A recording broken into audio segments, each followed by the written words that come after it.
சாத்தனூர் அணை திருவண்ணாமலை மாவட்டத்தில் உள்ள சென்கேசவ மலைகளுக்கு இடையில் தென்பெண்ணையாற்றின் குறுக்கே கட்டப்பட்டுள்ள ஒரு அணை. இது தமிழகத்தில் நிறைய அணைகள் இருக்குது, பிரசித்தி பெற்ற அணைகள் இருக்குது. அதில் ஸ்பெசிஃபிக்கான ஒரு அணையும் இந்த சாத்தனூர் அணை சொல்லலாம்.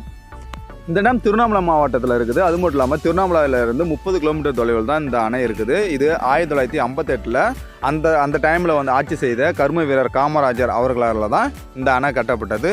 அது மட்டும் இல்லாமல் இங்கே நிறைய பார்க்கெல்லாம் இருக்குது, பார்க்கறதுக்கு என்ஜாய் பண்ணுற போல் இருக்குது. ஒன் டே நம்ம சூப்பராக இங்கே ஸ்பெண்ட் பண்ணலாம். இதன் கொள்ளளவு 7321 மில்லியன் கன அடிகளாகவும் முழு அளவு 119 அடி உயரமும் திருவண்ணாமலை மாவட்டம் மற்றும் அதனை சுற்றி உள்ள பகுதிகளை பல கிராமங்களுக்கு குடிநீருக்காகவும் நீர்ப்பாசனத்துக்காகவும் இந்த டேம் தான் ரொம்ப ஹெல்ப்ஃபுல்லாக இருக்குது. கிட்டத்தட்ட சாத்தனூர் கிராமத்திலேருந்து இந்த டேமுக்கு போகும்போது பயங்கரமாக இருக்கும். பார்க்கறது அவ்வளோ என்ஜாய் பண்ணி போகிற போல் இருக்கும். ஏன்னு கேட்டிங்கன்னா ரோடு வந்துட்டு காட்டுக்குள்ளே போகிற போல் இருக்கும். ரைட் அண்ட் லெஃப்ட் சைடு ஃபுல்லாகவே ட்ரீஸ் இருக்கும். அதன் வழியாக நம்ம ரோடு இருக்கும். அந்த ரோட்டை அப்படியே ட்ராவல் பண்ணும்போது பக்காவாக இருக்கும்.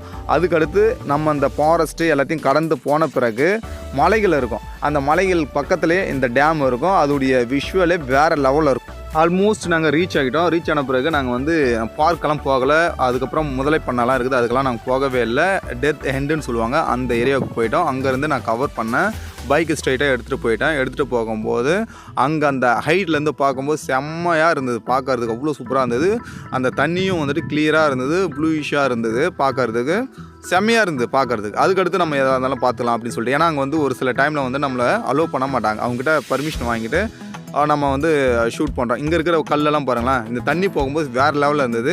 ஆனால் இது இங்கே ஏன் தெரியுமா கல் இருக்குது, அங்கே ஃபுல்லாகவே மலைகள், இந்த சைடில் ஃபுல்லாகவே மலைகள் இருக்குது. அந்த மலைகள் பக்கத்தில் தான் இந்த நீரோடை போயிட்டு இருக்குது. அதனால் இதோடைய லுக்கே வந்து வேறு மாதிரி இருக்குது. அவ்வளோ என்ஜாய் பண்ணி தான் நாங்கள் போனோம் இந்த ஏரியா. பட் நீங்கள் மேலே போகும்போது கொஞ்சம் கேர்ஃபுல்லாக தான் போகணும். ஏன்னா கேட்டிங்கன்னா அங்கே வந்து மங்கீஸ் நிறையா இருக்கும். உங்களுடைய திங்ஸ் ஆர் ப்ராப்பர்ட்டிஸ் நீங்கள் எடுத்துகிட்டு போனீங்கன்னா மங்கீஸ் கேப்சர் பண்ணுறதுக்கான வாய்ப்பு இருக்குது. ஸோ நீங்கள் வந்து உங்களுடைய ப்ராப்பர்ட்டிஸை வந்துட்டு கொஞ்சம் கேர்ஃபுல்லாக எடுத்துகிட்டு போவாங்க. தென் மேலே இருந்து கீழே வரும்போது அவ்வளோ சூப்பராக இருக்கும். ஏன்னு கேட்டிங்கன்னா எல்லாமே ஸ்லோப்பாக இருக்கும். அது மட்டும் இல்லாமல் கிராஸ் இருக்கும். கிராஸ் வந்து கட் பண்ணி வச்சுருப்பாங்க. அது மட்டும் இல்லாமல் சின்ன சின்ன பார்க்கும் இருக்குது.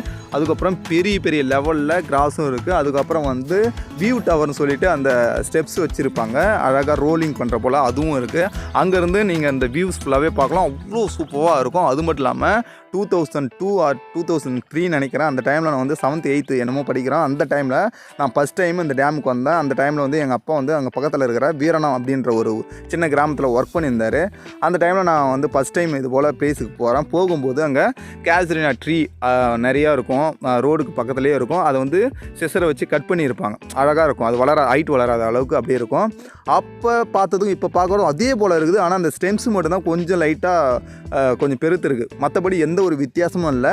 அது மட்டும் இல்லாமல் 1958 தான் இந்த அணையை கட்டினாங்க. 1959 60 இந்த ரேஞ்சில் வந்துட்டு நிறைய படம் எடுத்திருக்காங்க. இன்ன வரைக்குமே 300க்கும் மேற்பட்ட படங்கள் எடுத்திருக்காங்க அப்படின்னு சொல்கிறாங்க. அப்போ அந்த பழைய நினைவுகள் வந்து அந்த ஏரியாவுக்கு போகும்போது அப்படியே சர்க்குலேஷன் ஆகிட்டே இருக்குது. அவ்வளோ சூப்பராக இருக்கும். அந்த இடமே பார்க்குறது அவ்வளோ என்ஜாய் பண்ணி பார்க்கலாம். அந்த மலைகளை வந்து பின்னாடி டேம் இருக்கும், அது பக்கத்துலேயே அந்த சைட்லேயும் சரி பேக் சைட்லேயும் சரி மலைகள் இருக்கும். அவ்வளோ சூப்பராக என்ஜாய் பண்ணி நம்ம ரசிக்கிற போல் இருக்கக்கூடிய இந்த இடத்துக்கு கண்டிப்பாக நம்ம போய் பார்க்க வேண்டிய ஒரு இடம். அது மட்டும் இல்லாமல் முதலை பண்ணது போகிற வழியில் நிறைய ட்ரங்க் அப்படியே கீழே விழுந்திருக்கும். அந்த மரம்லாம் வந்துட்டு கிட்டத்தட்ட 300-200 வருஷத்துக்கு முன்னாடி இருந்த மரம் அப்படின்னு சொல்கிறாங்க. அந்த அளவுக்கு பழமையாக இருக்கும், செம்ம ஹைட்டாக இருக்கும். அது மட்டும் இல்லாமல் இந்த முதலை பண்ணை வந்துட்டு ஆசியாவிலேயே 2வது இடத்துல தான் இருக்குது. அவ்வளோ மிகப்பெரிய முதலை பண்ணை. நான் முன்னாடி சொன்ன போல் நான் வந்து இந்த சின்ன வயசில் வரும்பொழுது நிறைய முதலைகள் இருந்தது. ஃபஸ்ட் டைம் என் லைஃப்பில் அப்போ தான் பார்க்குறேன். அங்கே இருக்கிற ஒர்க் பண்ணுறவங்க கிட்ட நான் கேட்டேன். நான் இது போல் 2003 நினைக்கிறேன். அந்த டைமில் நான் வந்து பார்க்கும்போது முதலெல்லாம் பார்த்தோம், அதெல்லாம் இருக்கா இல்லை வந்து ரீப்ளேஸ் பண்ணிட்டீங்களான்னு கேட்டேன். அவர் சொல்கிறாரு, நான் 30 வருஷமாக அங்கே இருக்கிறேன்.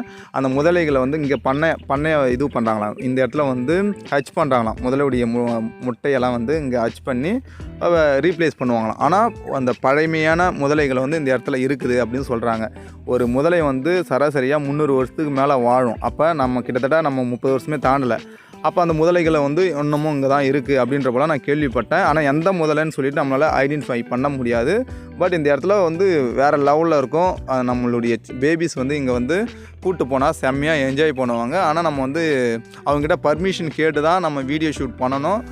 மொபைல் வந்து அலோட் கிடையாது. அதுக்கடுத்து வந்து அந்த இடத்துல முதலை பண்ணை பார்த்துட்டு வரும்போது நம்ம வந்து ஃபிஷ் அக்வேரியம் இருக்குது, அந்த இடத்துல நம்ம செம்மையாக என்ஜாய் பண்ணலாம்.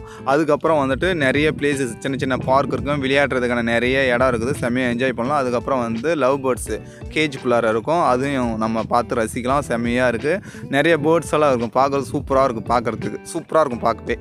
இப்போ வந்து ரெய்னி சீசன் இல்லை, இது வந்து இப்போ வந்து ஆல்மோஸ்ட் வந்து எல்லாமே க்ளோஸில் இருக்குது. அந்த சீசனில் வந்து தான் இன்னும் செம்மையாக என்ஜாய் பண்ணலாம். அது மட்டும் இல்லாமல் இப்போ வந்து சின்ன சின்ன அந்த டேமில் இருக்கிற மதுகு சின்னதாக இருக்கும் ஹோல்ஸ், அதன் வழியாக கொஞ்சம் தண்ணி திறந்து விட்றாங்க, அதோடைய அழகையை பார்க்கலாம். ஏன்னா இப்போ வந்து கிளியராக இருக்குது, அந்த தண்ணி வந்து ரொம்ப கிளியராக இருக்குது. அதன் வழியாக நிறைய மீன்கள், பெரிய பெரிய மீன்கள்லாம் போகிறதும் பார்க்கலாம். அது மட்டும் இல்லாமல் பக்கத்துலேயே வந்துட்டு அந்த டேமில் வந்து மீன் பிடிக்கிறாங்க, மீன் பிடிச்சி வளர்க்குறாங்க பாதி, அதுக்கப்புறம் சேலும் பண்ணுறாங்க. அது வந்து நம்ம கேஜ் கணக்கில் நம்ம வாங்கிட்டு போகலாம், ரேட்டும் கம்மியாக தான் இருக்குது. நீங்கள் வந்து அவங்ககிட்ட பார்க்கிங் பண்ணி கூட வாங்கி சாப்பிட்லாம். அதுவும் இல்லாமல் பக்கத்தில் நிறைய மீன் ஃப்ரை பண்ணி சேல் பண்ணுறாங்க, அதுவும் சூப்பராக இருந்தது, வாங்கி சாப்பிட்றதுக்கு செம்மையாக இருந்தது. ஒரு பீஸ் வந்துட்டு 20 ரூபா, அதுக்கப்புறம் பெருசாக இருந்தால் 30 இல்லை 40 அந்த ரேஞ்சில் இருக்குது, செம்மையாக தான் இருக்குது. அதுக்கப்புறம் கீழே இறங்கி பார்க்கும்போது அது வந்து நீங்கள் டேர்ன் பண்ணி நீங்களே டேர்ன் பண்ணும்போது அவ்வளோ சூப்பராக இருக்கும், தலை சுற்றும், அவ்வளோ அழகாக இருக்கும் அதோடைய அழகு. அது மட்டும் இல்லாமல் மலைக்கு மேலே காந்திஜி அவங்களுடைய ஸ்டாச்சு இருக்குது. அது மட்டும் இல்லாமல் நிறைய கோவில் இருக்குது, பார்க் இருக்குது, சில்ட்ரன்ஸ் பார்க் இருக்குது, எல்லாமே செம்மையாக இருக்கும். உங்களுக்கு ஒன் டே ஃபுல்லாகவே ஸ்பெண்ட் பண்ணலாம். உங்களுக்கு டைம் கிடைக்குதுன்னா கண்டிப்பாக போயிட்டு பாருங்கள், பார்த்துட்டு எப்படி இருக்குது இந்த இடம் அப்படின்னு சொல்லிட்டு சொல்லுங்கள்.